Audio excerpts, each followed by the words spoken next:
Stupidity is a reality in the world.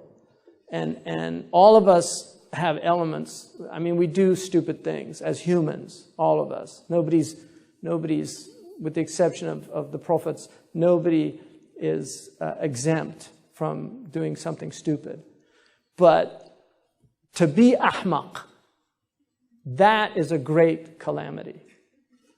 And there's a tradition that says that Isa alayhi salam said, I could raise the dead. God enabled me to raise the dead. He enabled me to cure the leper, to give sight to the blind, to give hearing to the deaf, but He did not enable me to treat stupidity. And stupidity has played a huge role in human calamities. Huge role. Wars have been started over stupidity. If you read about the Arab wars of Jahiliyyah, they're the stupidest reasons for starting wars. Like a horse race that started a war that lasted 40 years. Over a horse race. If you read the history of how World War I started, you'll just marvel at the stupidity of these people. Absolute stupidity. One idiotic Serbian man kills the heir to the Habsburg dynasty, and within a very short period of time, Europe is thrown into a major war that will radically alter Europe forever.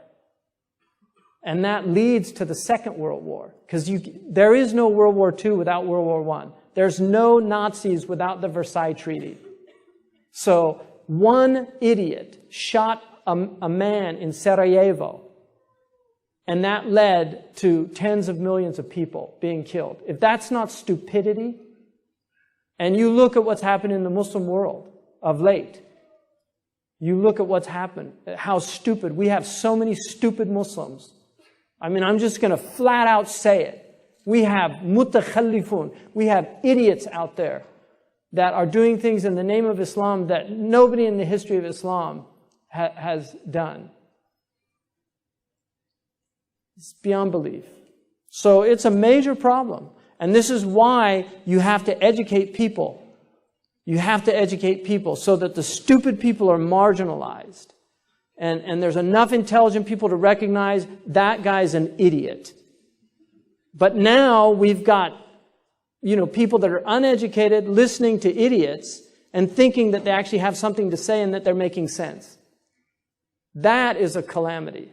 That is a major calamity in our ummah. And my proof, all you have to do, because grammar is so important, and grammar will make you smarter just by learning grammar. Because I have noted that all of the stupid comments on the internet are written in poor grammar. And the intelligent comments always have good syntax. I've noticed that. So I have to conclude just from that observation that people that don't know grammar shouldn't be reading in the first place. They should learn grammar. That's why they used to call it grammar school, right? That was like first grade to sixth grade was grammar school. So you go to grammar school to learn how to read because you have to know grammar to learn how to read. Anybody can speak. If you're a human being and you grow up around people speaking, you'll learn how to speak. It might not be standard of whatever the language is, but you will learn how to speak. But reading is a skill that takes many years to acquire.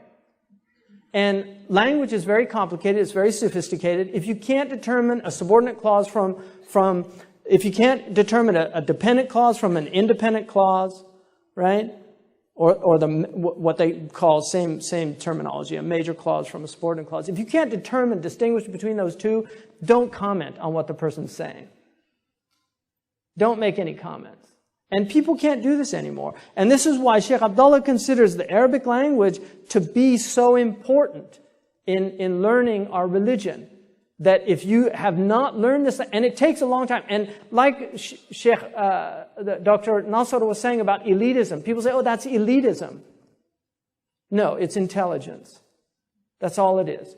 If you are uneducated, you should not be telling people what Islam means. We recently had somebody being accused of blasphemy for giving a talk about Islam, And what he said was, I was ignorant. Well, when I mentioned that to Sheikh Muhammad, that, about helping this person because it was a crazy situation and he certainly shouldn't have been condemned to death or something like that. I mean, unfortunately, this is another problem, is that we've got all these so-called muftis. I mean, everybody is a mufti in some places in the world. And you get this 19-year-old kid who went to, this school, Darsi Nizami, and he comes out mufti. He's 19 years old.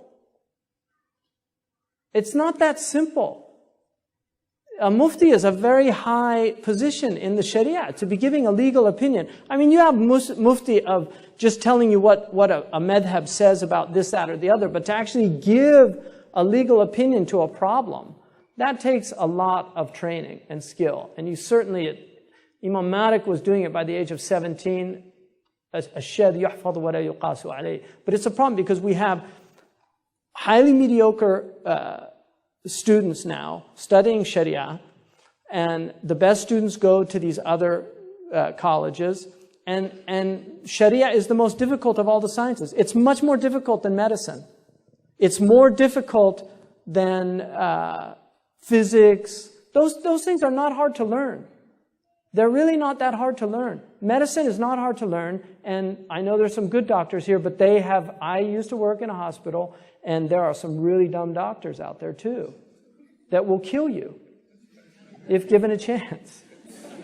So, right, what do they call the graduate of medical school who got D-minuses all throughout school when he finishes? They call him doctor, right? And it's almost impossible to get kicked out of medical school. They make it really hard to get into it, but it's almost impossible to get kicked out of it. So, and that's not to say there's a lot of good doctors, but there's a lot of bad doctors, there's a lot of bad dentists, there's a lot of bad, I mean, the thing that scares me the most is the guys that are fixing the airplanes. I have the most intelligent person I know will not fly airplanes. In America, anyway. He's the most intelligent American I know. He won't fly airplanes. He's a professor at Temple University. He will not fly an airplane. I asked him why, He said, think about it.